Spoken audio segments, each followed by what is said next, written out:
can also globalize outside of Nusantara. And I will give you some examples where we become leaders in the world, right? Okay, these are some indicators there already, right? But there's a fashion show, but that's not in Citayam, yeah? It's not Citayam, right? Not apa namanya, JJ, not JJ. Itu ya JJ. Okay, can we go to the next slide, please? All right, the first example I will give in the Nusantara world, our successes are with religion. Islamic institutional logic in education and educational life of the people. The rationality is the rahmatun lil alamin, development oriented, inclusivity, optimizing on inclusivity, local contextualization, etc. Now, I've given you a mosaic of different pictures of universities, right? And you see there are universities being set up, right? Islamic universities as well as Christian universities, Catholic universities, right? So religion has, in the context of Southeast Asia, in the context of Nusantara, has been a vehicle to bring in educational progress, to bring in educational development, to bring in knowledge to the people, right? It is not what is being portrayed by media, the mainstream media, that the education has been focusing on terrorism, radicalism, and all that. If you look at all these examples, right, and I would take some in the case of education, I salute Muhammadiyah, yeah, as an NGO who has actually built universities in all the provinces in Indonesia, right? All the provinces in Indonesia, and not just universities, but also secondary school, also primary school. What do you call primary school in Indonesia? SMP, SMA gitu kan? Yeah. Senior high school, right? Senior high school, right?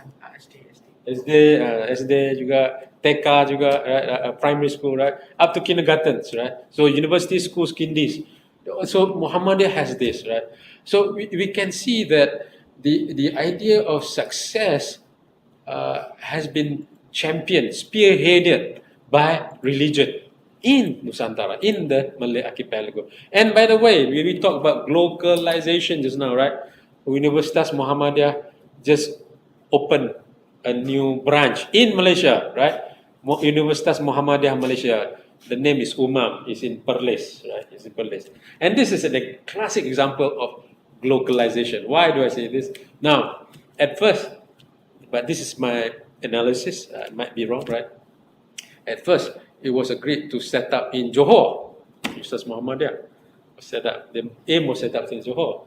But Johor is one of the, Johor a very strong religious education, right? So after you go to your high school, in the morning, afternoon you go to the religious school, right? Not all states have that. I think Kelantan has that too. Where I studied last time. Huh? Selangor ada, okay. But it's not like Johor. Johor is like almost like a must, right? But Johor, their philosophy is closer to NU, right? Nadatul Ulama. So this is my analysis. So they find a state that is closer to the philosophy, right? Or a state that is closer to the philosophy of Muhammadiyah, accepted Muhammad, and that is Perlis. So Perlis have kaum muda. So Muhammadiyah religious practices are much more similar to the Perlis, the kaum muda of Perlis, right? It so happened the Mufti of Perlis is also a lecturer of USM, right? So they set up. So what it means is there's a matching of this idea of contextualization. When you globalize Islam in Nusantara, you just don't globalize like that. You just don't go and take the sword, terima tak Islam ni, pancung kepala tak terima gitu kan. We do not do that, right? We find a suitable partner. We see whether this is can we can we work together. We do the sensing like Wing Chun, see the energy, test the water, and see okay. It might be acceptable to this group, might be not acceptable. Also, we find another partner, right? So there's that gelling that occur, that matching that occur, and that is a good example in Ustaz Muhammad in Malaysia. Now, that is um, my take on how Ustaz Muhammadiyah Malaysia who choose the most northern part, the northern state of Malaysia, right? So we see the expansion of education, right, through the vehicles of religion. So it is a powerful thing, so if we see Islam or religion as a point of conflict, we are not seeing the totality of reality, right? So the totality of reality, the dominant part, is much more. In the case of Nusantara, in the case of the Malay archipelago, it is a vehicle of progress. Shall we move to the next one, please? So that is institutional Islam, right? Now, another institutional Islam, the halal industry, Islamic institutional logic in food and food production and consumption of the people, right?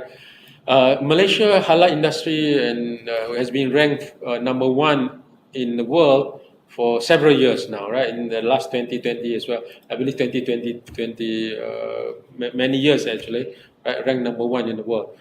And halal industry has been a very successful platform where Muslims and non-Muslims can get halal certificate, right? In fact, many restaurants in Malaysia are not owned by Muslims, right? Like chicken rice shop, like a secret recipe, right? But there are hundreds of restaurants and branches that that are all over Malaysia that has halal certification, right? And so much so that this halal certification has been recognized as the standard barrier of halalness, to the point that there were negotiations with sectors in China who wants to bring Malaysia halal certification to China to certify Chinese product. So it seems like there are people in the Muslim world who have doubts about Chinese halal certification. So people believe in Malaysian halal certification. So it has become a standard barrier. The flagship of halal certification is one of them is Malaysia halal certification, and the result is billions and billions of dollars have been generated from this, right? And you can see the slide there, right? And then you have trained thousands of personnel, recruited people, created employment. And if you look at the halal industry, it is an economy by itself, and it creates new economic opportunities and new economic spheres, right? New economic spaces that was not there before. And then, in fact, I think Dr. Ita can tell us that Taiwan has actually gone into halal industry as well. Taiwan halal industry is even, I would say, in some respect, is even more advanced than us in Nusantara. They even have plates, piring, plates that's halal certified. We do not have that, right? We don't have plates, pinggan, piring. Halal certified. Dr. Ali has been there. Have you seen the place? In some hotels they have it. Yeah. So, why? Because there are doubts in people's mind that some plates are made of porcine, made of pigs' bones, right? They were, but Taiwan wants to welcome Muslim in their world, so they have created all these halal spaces, halal products, halal hotel that is compliant, that's Sharia compliant. So it is a space that is keep on growing. Now I want to show you what's happening in Indonesia. Next slide, please. This is superb. This is marvelous, right? 500 hectares of development in the modern halal green valley located in Banten that has been identified in Indonesia, right? And this is the biggest, largest, most ambitious halal hub project in Southeast Asia right now, in Nusantara, right? It is a new generation of modern industrial parks meeting the highest standards of halal food safety and environmental sustainability standards. Yeah? So there's none like this before, and Indonesia has a few more. I think another one in Surabaya, in Sidoarjo. I think another one in Aceh or some place like that. I'm not sure. The halal hub, but not as big as this. So we say Islam has the power and potential to transform the Nusantara again by halal. So we see halal, the institutional Islam, is the part of Islam that is expanding, that is being progressed. That if people who study Islam who do not understand institutional Islam, they do not understand Islam, right? And this is a big agenda in Nusantara, in the Malay archipelago. This is, you got to salute this. Is under the Indonesian government, politics aside, this is a great project. Yeah? So I said Nusantara, a global raksasa halalan toiban global, spreading the blessings to the world. Rahmatul alamin. So this is a powerful, great, wonderful, brilliant, superb project. Yeah. Let's go to the next slide. Let's talk about institutional logic that is in healthcare and health paradigms of the people. Hospitals. Again, my praise to Muhammadiyah, right? Muhammad has set up hospitals in all the provinces in Indonesia. And what we see is in institutional Islam, where the Islamic institutional logic goes into health, goes into healthcare, establish hospitals that are friendly to Muslims, and that are consistent with the Sharia principles, it thrives, right? And it's not just rumah sakit and hospital, right? They have it in Indonesia, have it in Malaysia as well. But also in the health paradigms. So the one you see, the Olive House, they have multiple branches in Malaysia right now. They even have the Afiat store. It's like pharmacy, but the Islamic philosophy of pharmacy, right? Store. And they even have Afiat Mall online, right? I'm not promoter of that, right? I don't even get any commission talking about this. But I'm just saying that institutional Islam is the part of Islam that is flourishing, and people are part of this, not as ideologically supporting it, but as a consumer, as a business owner, right, in everyday life. So this is the powerful part of understanding Islam in the Malay world. This is the institutional Islam in the healthcare, in the health paradigms of the people. So they talk about Prophet Rasulullah SAW, Prophet Muhammad. He has his own range of prescribed food, right? The korma, the olive oil, the figs, the honey, the black pepper, and then the fasting. Fasting right now, we talk about intermittent fasting, right? One of the most powerful ways to reduce and in fact eliminate diabetics, right? So these are all it's being prescribed in Islam, right? But that's the whole idea. Islam is not limited to just the umat Muslim, not just for the Muslim. The benefits is to be shared with all. We don't talk about conversion, pindah agama itu, that's God's business, right? The people's business is to share the blessings, share the gifts, share the goodness, right? That's the job, right? So institutional Islam allows that to happen, right? And in fact, if we talk about university, right? I read recently in I think in Papua, right? In Papua, yeah. In Balikpapan, no, in the mana a Christian Papuan actually learn Islamic studies. Universitas Muhammadiyah. Huh? Universitas Muhammadiyah Sorong. Ya, betul. Thank you for correcting my mistake. Okay. See, it doesn't have to be And in fact, you go to Universitas Muhammadiyah, they will accept any people of any religions, right? You see a Catholic university in Indonesia, they will accept any religions as well. You go to Ciputra, they will accept any religion as well. So that's the idea, right? That you want to share the blessings of God with everyone. So likewise, the institutional logic has entered healthcare, and the power of this is also to bring the cost of healthcare down, right? There is another mission of healthcare. Now let's go to the next one. This is one of the more powerful ones: Islamic finance. Islamic finance in the Malay world, Malaysia has been recognized as one of the Nisa, can you move that thing a bit? Okay. Standard sector in Islamic finance by IMF, International Monetary Funds, right?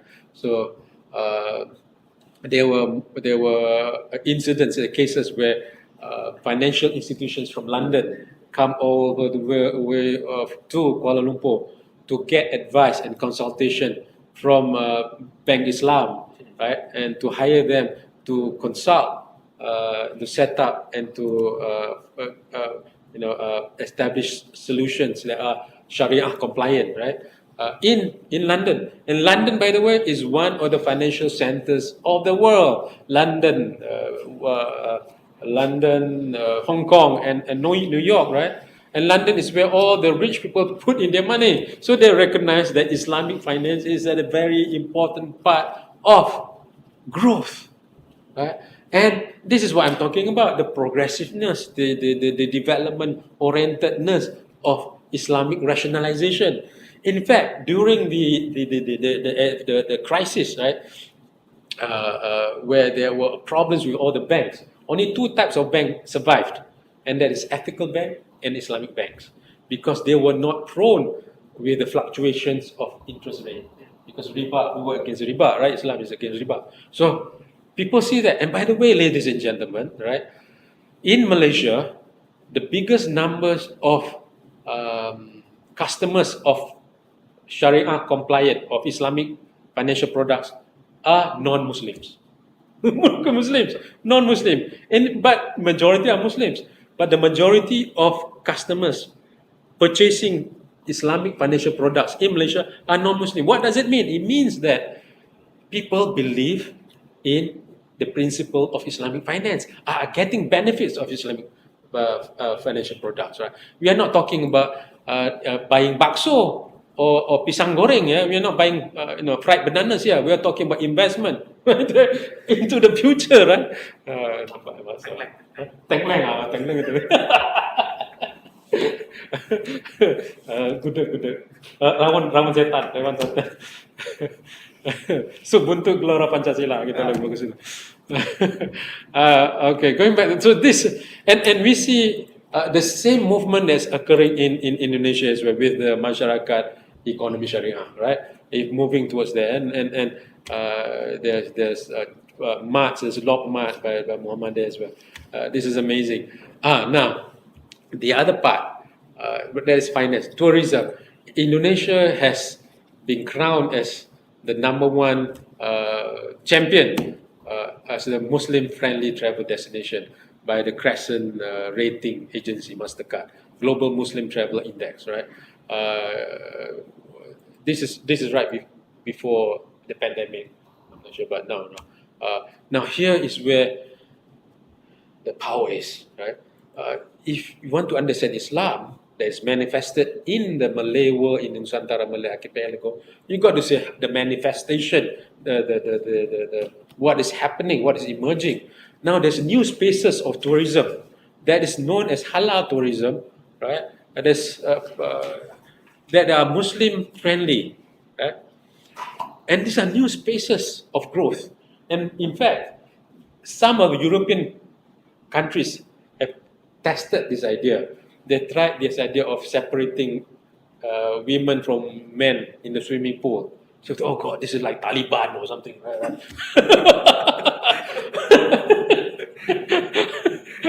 Lo and behold, what happened? The women appreciated it.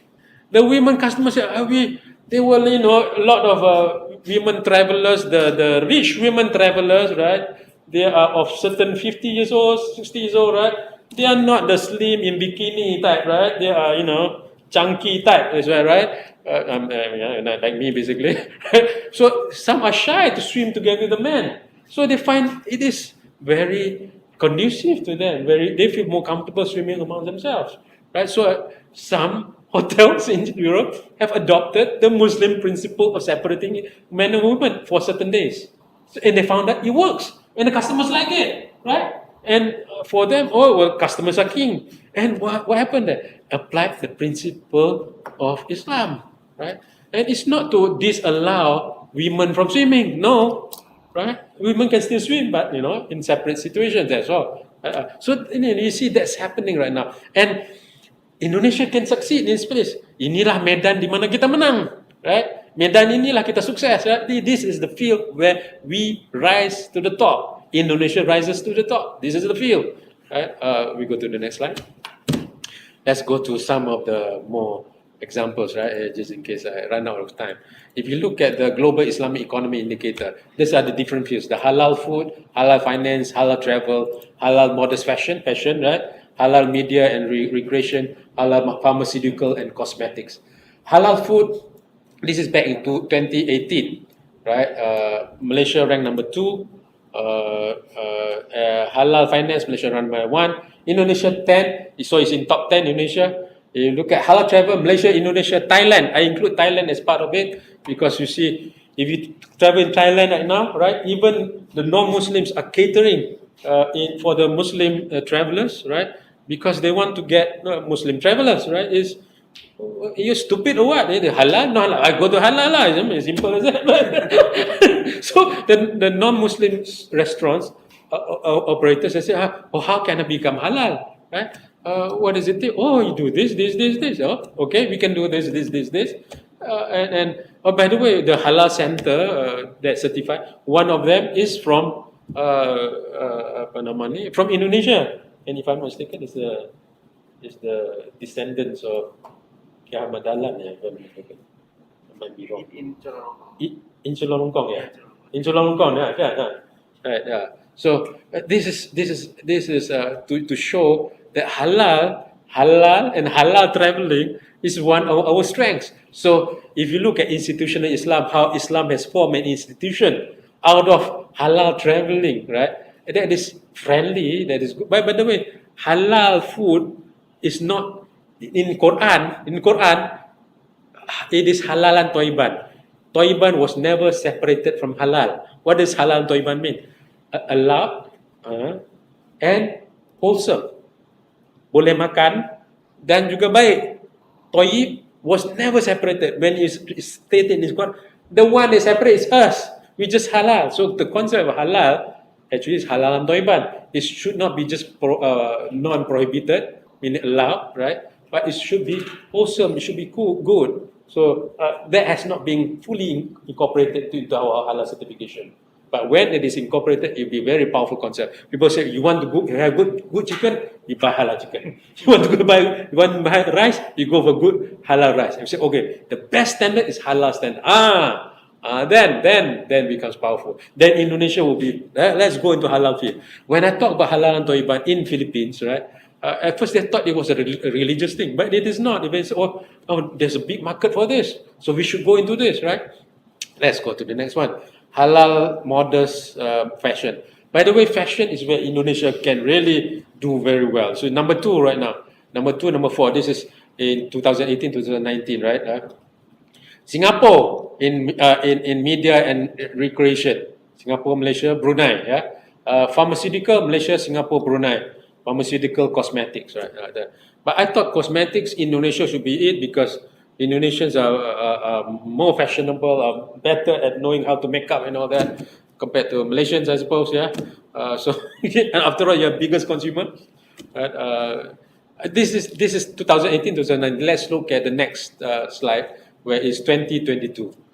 Islamic finance, Malaysia remains as number 1. Indonesia has gone up as number 6. So I tell you, Indonesian strength in Islamic finance is tremendous. Or in Indonesia is about 300 million people. have so many PNS in there. PNS apa ni? Pekerjaan negeri sipil, ni, government servants, right? All you need to do is to pay 10-20% of your money in bank patuh syariah. You will switch your finance grades to right up there, right? You will boost the economy, and you'll be one of the top Islamic finance investment hub in the world. By the way, this is the world ranking, right? Halal food, Malaysia, Indonesia, there. We are the brothers up there, right? Malaysia, Singapore, travel, right? This is because I think because of the pandemic 2022, yeah, in fact, right? Fashion, Indonesia, there. I said Indonesia, when it comes to fashion, is one of the strengths of Indonesia. I mean, look at what you can do with zebra crossing, right? The Citayam, people, the kids. You all know, don't know. I've got to check a bit. Citayam fashion show. Go check. It's like a big hit right now in Indonesia, but then it's been closed. But then it has really triggered the fashion interest. Everyone wants to become a fashion. Not everyone, but the zebra crossing in the road, they use it for catwalk. Singapore, Malaysia. Malaysia is down there. Singapore pharmaceutical, cosmetic, Indonesia. Media recreation, Malaysia in Singapore, right? So we can see the picture right now of the institutional Islam. This is in the economic field, right? I'm going to talk about something that's outside economic field. Let me go to the next slide. So I just want to recap a bit. Right? When we talk about Islamic rationalization, Islamic Islam, institutional Islam, we are talking about a rationality, a type of logic, a type of a principle that is put into an institution that is based on moral, ethical, religious, spiritual, that is contextualized into everyday life. So when we talk about education, what is the principles? What is the ethical principles behind it? Right? That's being brought into it. So we talk about patuh syariah or syariah compliant. Patuh syariah apa Ali? Sama.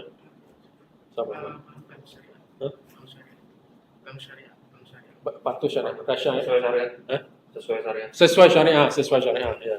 Kalau bahasa Malaysia patuh syariah, bahasa Indonesia sesuai syariah, ya.